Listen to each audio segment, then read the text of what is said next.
Salut tout le monde, c'est Renox. Deuxième épisode comme promis, donc sur les alarmes cette fois. Donc on avait fait un premier épisode, si vous ne l'avez pas encore vu, ben, regardez la vidéo précédente puisque j'ai fait un premier épisode sur la configuration de FreeGate. Donc FreeGate, ça permet d'avoir de l'intelligence artificielle sur ces caméras, c'est un truc de malade. Donc ça, c'est configuré, c'est béton. Donc ces caméras là qui tournent dans notre Home Assistant, on a quand même envie de les exploiter au mieux. Et maintenant, donc, on va venir travailler la partie alarme. Donc l'idée, c'est d'avoir des modes. On vient activer l'alarme. Donc si on n'est pas là, si on est là ou si elle est désactivée. Donc 3 modes.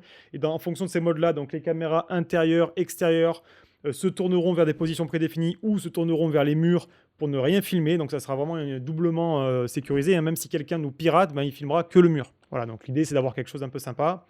Voilà. Après, on viendra ajouter dans cette vidéo, encore une fois, toute la partie notification. Donc, il y a un mec qui a fait des notifications de l'espace, hein, pour FreeGate, un truc. On peut vraiment tout configurer. Et sur le téléphone, on reçoit une notification. Par exemple, ben, il y a une personne qui est passée dans le champ de la caméra. Ben, on peut avoir comme ça un petit morceau de vidéo qui arrive directement sur le téléphone et qui nous dit voilà, ben, il s'est passé ça 5 secondes avant, 5 secondes après, et ben, pendant toute la durée de l'événement.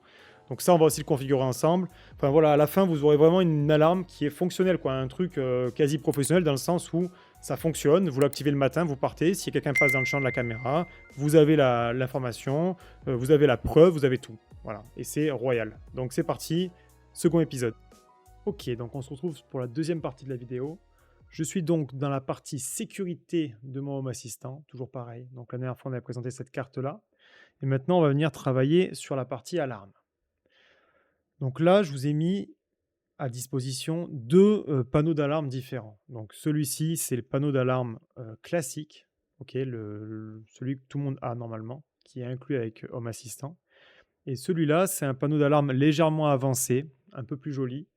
Donc le clavier est caché de base, il faut cliquer ici. On choisit le mode et ensuite le clavier apparaît, etc. Et donc ce panneau d'alarme-là, c'est un panneau qui est amené via mon thème, tous mes icônes, etc. C'est Mushroom. Donc ça, je vous ferai une présentation de Mushroom plus tard. C'est vachement cool et ça permet d'avoir comme ça vraiment un très très beau dashboard. Donc la première chose à faire pour faire fonctionner notre petit module d'alarme, c'est de modifier notre configuration.yaml. Voilà, donc ça faisait un petit bout de temps qu'on n'avait pas touché à ce fichier-là. Vous pouvez vous rendre dans, par exemple, Studio Code Server et aller modifier du coup votre configuration.yaml. Donc il faut ajouter en fait ce bloc-là, donc je l'ai mis dans un fichier à part. Voilà, donc en fait on vient créer un bloc alarme control panel avec différents paramètres. Donc c'est les paramètres de temps entre les activations, désactivations de l'alarme, etc. Et on a également ici le code de l'alarme. Donc là il est caché dans une variable alarme code. Voilà, donc avec la petite variable secret. Et donc, pour rentrer ce code, hein, qu'on puisse l'écrire quelque part quand même, ben, il faut venir l'écrire dans le secret.yaml. Voilà. Donc, j'ai également créé une copie du fichier et ça va s'écrire de cette manière-là. Vous remettez en fait le nom de la variable, deux points et le code. Et en fait, du coup, Home Assistant va faire le lien entre ce fichier secret et du coup votre configuration.yaml. Tout ça, bien évidemment, ça sera à disposition sur le drive, hein, donc le fichier secret, le fichier configuration.yaml. Allez, donc on se retrouve dans la partie avant de notre dashboard et je vais vous montrer le module d'alarme par défaut le plus simple. Voilà, on clique dessus. Voilà, donc ici on voit qu'il y a une entité. Cette entité-là, tout simplement, hein, c'est en fait le nom que vous avez mis ici, dans votre configuration.yaml. Et là, vous pouvez ensuite ajouter différents états. Voilà, donc nous, on va en utiliser que deux, plus l'état désactivé, hein, mais lui, il est par défaut. Mais vous pouvez en ajouter d'autres si vous voulez avoir une alarme encore plus complexe. Donc si on passe en YAML, c'est un type alarme panel, voilà, avec deux états. Donc c'est vraiment la carte la plus simple possible. Ne faites pas attention à ça. Vous le verrez dans beaucoup de mes cartes. C'est un petit module axe qu'on rajoute en supplément qui permet d'ordonnancer correctement dans 3 colonnes différentes les choses sur mon dashboard. Donc je vous montrerai, hein, à l'occasion ce petit module. Donc ça, vous pouvez le supprimer, hein, en fait, ça n'apporte rien. Et chez vous, ça fera même peut-être une erreur. Mais de toute manière, vous inquiétez pas, voilà, je vous l'ai commenté. Je vous ai mis d'ailleurs le petit lien si vous voulez l'ajouter. Et du coup, pour la présentation du petit module Mushroom, donc voilà, donc en fait, on a toujours pareil une configuration non YAML, sauf qu'ici, en fait, il y a un petit bug, c'est que les états, si vous les désactivez ou les activez, ça ne changera complètement rien. Ils seront dans tous les cas tous activés. Mais donc, si vous passez dans l'éditeur de code, vous voyez, j'ai pas mis d'état. On se base sur la même entité que pour le panel classique. Bon, c'est une carte du coup custom Mushroom, puisque ben, toute mon IHM est en Mushroom. Et ça, je vous ferai une vidéo là-dessus dédiée. Et on peut venir cacher le clavier par défaut. Ok, donc maintenant qu'on a configuré notre petit panneau d'activation, il va falloir en fait venir ajouter des automatisations pour venir appeler des scripts. Donc vous vous rendez dans Paramètres et dans Automatisation. Ok, donc première alarme dans le cas où on désactive notre alarme. Donc en fait, on vient se mettre tout simplement sur le state de notre entity, hein, donc la home alarm, le petit clavier. S'il y a un changement dessus et si ce changement va vers une désactivation de l'alarme, hein, donc l'état désactivé, dans ce cas-là, on va faire un certain nombre d'actions. Donc la première action, donc là on désactive l'alarme, hein. Donc la première action, c'est de désactiver les notifications vers le téléphone. Voilà, donc ça, c'est fait. Ensuite, on vient publier, donc ça, c'est pour mes caméras d'Afang. En fait, je viens leur publier à chacune d'elles un certain nombre d'actions qui sont en fait de se tourner vers le mur, de monter le capteur au maximum vers le haut et ensuite de s'éteindre. Donc en fait, pour chacune des DAFANG, on va avoir 3 actions avec du MQTT. Ensuite, je me connecte sur ma 4e caméra, la Tapo, et du coup, elle a un mode privacy. Donc je viens simplement allumer ce mode, l'activer, parce que c'est un petit peu inversé. Quand on l'active, le mode, elle passe en mode privacy. Sinon, elle filme. Je mets ensuite un délai de 1 minute qui permet à toutes mes caméras d'Afang de s'éteindre correctement, parce que dessus, il y a un petit Linux. Donc il y a un petit délai d'1 minute. Et au bout du délai, je viens tout simplement éteindre les 3 prises sur lesquelles elles sont connectées. Donc c'est des prises en Zigbee. Et donc là, elles sont carrément arrêtées électriquement. Donc je suis sûr certain que les caméras ne filment plus. Et puis si je veux les redémarrer, du coup, elles redémarreront de manière électrique, puisque je n'ai pas de moyen de les démarrer via le réseau, vu qu'elles sont en Wi-Fi et qu'elles sont complètement éteintes. Voilà. Donc c'est un petit peu l'astuce, hein, quand vous avez des caméras comme ça, que vous pouvez éteindre vraiment de manière logicielle. Pour les redémarrer, il faut le faire de manière électrique. Dans ce cas-là, il faut des prises connectées. Voilà, donc ça, c'est pour l'alarme désactivée, le premier script. L'alarme absent. Donc celle-là, c'est l'alarme lorsqu'on va quitter le domicile. Donc là, c'est pareil. On vient activer les 3 prises Zigbee des 3 caméras d'Afang. On vient éteindre le mode privacy de la caméra C500 de Tapo. On attend 1 minute et au bout d'1 minute, quand elles ont bien démarré, on vient leur donner donc du coup 6 ordres, donc 2 ordres par caméra pour venir set leur X et leur Y pour venir filmer la bonne position. Voilà. À la toute fin, on peut enfin activer du coup les notifications sur nos caméras. Donc là, vous voyez, j'ai des notifications que pour 2 caméras dans le cadre de la vidéo. Mais en fait, il en faut 1 par caméra. Donc normalement, je devrais avoir 4 notifications pour mon téléphone. Mais cette partie-là, je vais vous la montrer ensuite. Le dernier mode, c'est le mode du coup présence. Dans ce cas-là, c'est tout bête. On vient de checker le mode présence. Là, on vient éteindre les notifications sur toutes les caméras et on vient les réactiver seulement sur la caméra extérieure. On désactive le mode privacy sur cette caméra au cas où il était actif. On en profite pour venir éteindre toutes les caméras intérieures. Donc, on vient les mettre contre le mur, etc. On envoie un power off sur chacune d'elles. On attend 1 minute et on coupe les prises. Voilà. Donc, ces scripts-là, ils sont disponibles ici et je vous les mets également dans le drive.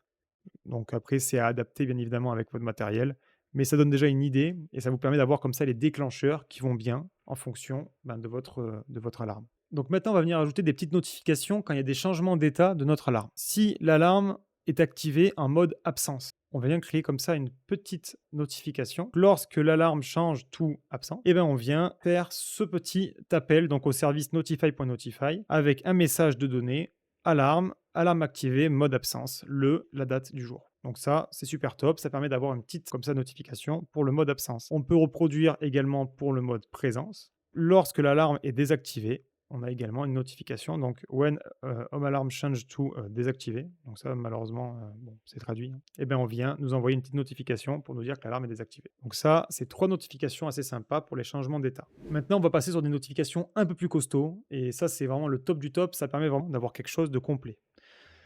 C'est des alarmes qui ont été créées par un gars de la communauté.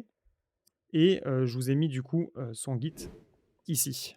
Voilà. Donc ça, c'est le guide du gars. Il explique tout. Il y a une super doc. Et il y a juste à le prendre. Vous pouvez le copier. Donc vous allez vous rendre dans Automatisation, Blueprint. Et vous allez ici en bas à droite pouvoir importer un blueprint en collant du coup l'adresse du Git du gars. Donc vous collez comme ça le lien que je vous ai mis. Et il vous propose d'ajouter le blueprint. Voilà. C'est vraiment très très simple. Et maintenant, vous pouvez cliquer tout simplement sur les 3 petits points. Créer une automatisation. Et en fait, ça va venir créer des automatisations ici. Donc on va se focaliser sur la frigate numéro 4, à savoir qu'il y a toujours une notification par caméra, par téléphone. Donc ici, on vient choisir le blueprint qu'on vient de télécharger. c'est nickel. La Frigate caméra, donc ma caméra extérieure, c'est nickel.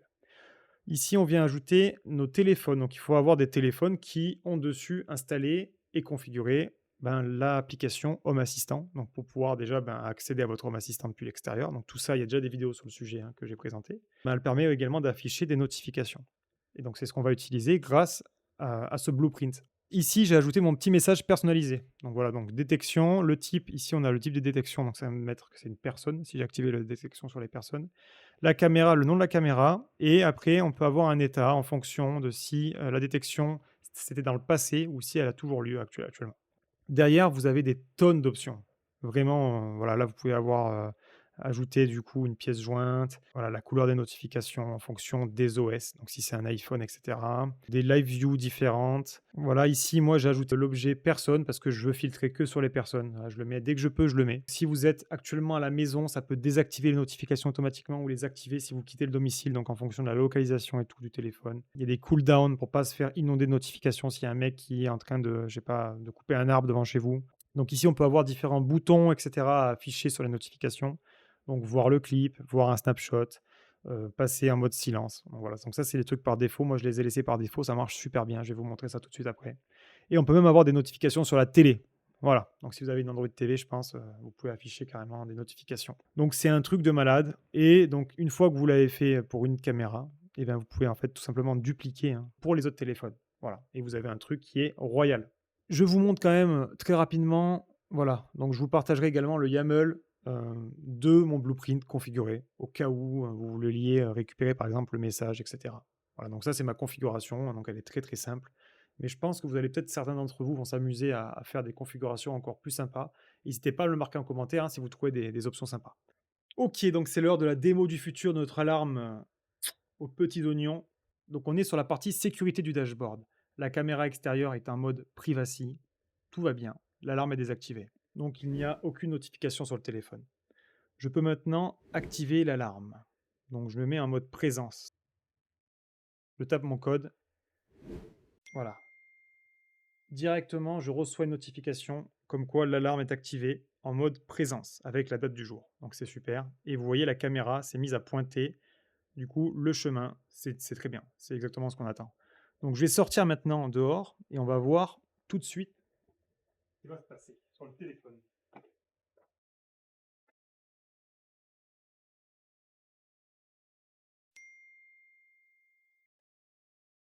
Hop là. Donc, j'ai toujours le téléphone en main. J'ai une deuxième notification qui vient d'apparaître. Donc, on va l'ouvrir ensemble sur le téléphone. Je maintiens la notification. J'ai directement une petite image, un snapshot de ce qui s'est passé dehors. Donc, on me voit sortir avec le téléphone à la main. Et j'ai plusieurs options. Donc, View Clip, View Snapshot ou mettre les notifications en mode silence. Donc là, on va venir regarder directement le clip, puisque le snapshot, on l'a déjà. Je clique dessus. Ça ouvre mon application Home Assistant. Et tout de suite, ça me charge une vidéo. Et on me voit en fait sortir donc les 5 secondes avant, tout l'événement et du coup 5 secondes après. Voilà. Donc ça, c'est vraiment royal, hein. Ça marche en plus à l'extérieur du domicile. Si vous avez fait toutes les configurations que je vous ai présentées précédemment avec trafic, le module d'authentification Otelia, etc. Tout ça fonctionne même hors du domicile. Donc vous recevrez les notifications, vous pourrez ouvrir les liens, etc. sans problème. Et voilà, c'est juste le top. Voilà, donc si la vidéo vous a plu, comme d'habitude, n'oubliez pas de récompenser votre youtubeur préféré. Et donc du coup maintenant, je peux venir fermer ma notification et on peut venir désactiver l'alarme tout simplement. Hop, on clique ici, désactiver, et voilà. L'alarme extérieure se désactive, tout de suite elle repasse en mode privacy. Et sur le téléphone, j'ai reçu une notification, alarme désactivée avec la date du jour. Donc là, franchement, vous devriez avoir quelque chose de vraiment fonctionnel, de sympa, assez fini, parce que souvent la domotique, on se lance dans 10 000 directions, c'est jamais vraiment fini. On dit toujours: «Bon, ça je le finirai un de ces 4, ça marchote». En fait, on arrive jusqu'au moment où ça marche, puis ensuite on va pas jusqu'au bout. Mais là, avec cette alarme-là, je trouve que, voilà, vous pouvez l'activer le matin en partant, la désactiver le soir. Ça fonctionne, quoi. Voilà, vous avez quelque chose qui surveille votre domicile, qui enregistre, qui vous envoie des notifications. Donc après, d'ailleurs, vous pouvez rajouter des alarmes avec 90 décibels, si vous voulez que ça sonne à la maison et tout. Moi, pour ma part, c'est seulement de la surveillance, mais il y a pas derrière de système de sonnerie. Mais bien sûr, ça peut fonctionner, hein. Voilà, j'ai des Google Home, j'ai des trucs, je pourrais faire jouer des musiques de Mission Impossible sur toutes les enceintes si j'ai une détection dans la maison. Voilà, après, tout est possible avec Home Assistant, vous le savez. C'est ça qui est vraiment sympa. OK, donc la fin du deuxième épisode.